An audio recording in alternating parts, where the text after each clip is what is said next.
So, your ceremony's finished. It's time to move into the post-ceremony portion of your day. Just like every other portion of your day, you need to plan for the details of this part of the day. First, greeting your guests. Some brides and grooms choose to have a receiving line where each guest passes through the receiving line as they exit the place for the wedding. Other brides and grooms release by pew or by row, and they go to the front of the ceremony location and greet each guest as they leave their seats. And some brides and grooms prefer to greet their guests at the reception. Receiving lines, especially if you have extended family in your receiving line, can take a really long time. And that may not be a portion of time that you had anticipated having to spend during the transition between your ceremony and your reception. Releasing by row can be a little less time consuming and truly lets you see each guest as they leave.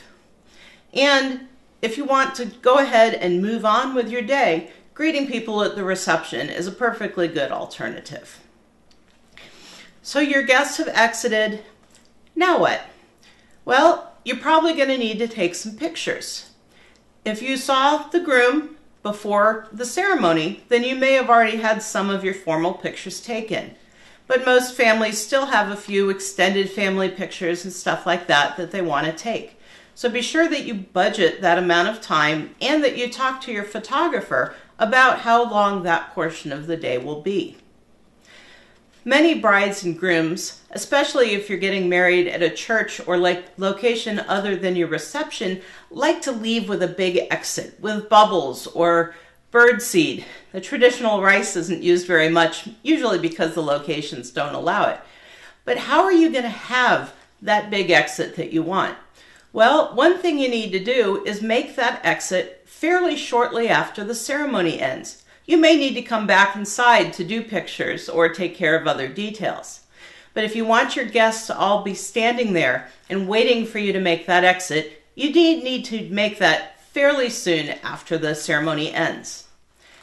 If you're getting married in the summertime, you need to keep in mind that if your guests don't have somewhere air-conditioned to wait for you to come out, they are more likely to get in their cars and proceed to the reception or to whatever they plan to do prior to the reception.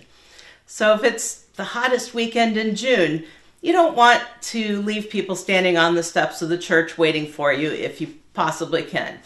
Or conversely, if it's the coldest weekend ever in December, they also don't want to stand outside and wait. Bubbles is my personal favorite transition. They're fun. People get involved, little kids love to do it. And if you're going with bubbles and you're going to have some small children at the wedding, whether it's your flower girl or just young family members, it can be really fun to go to Toys R Us and buy a couple of those crank bubble machines, the toys, and give them to those little kids and just let them crank those bubbles out. They'll have a great time and you'll have a flurry of bubbles.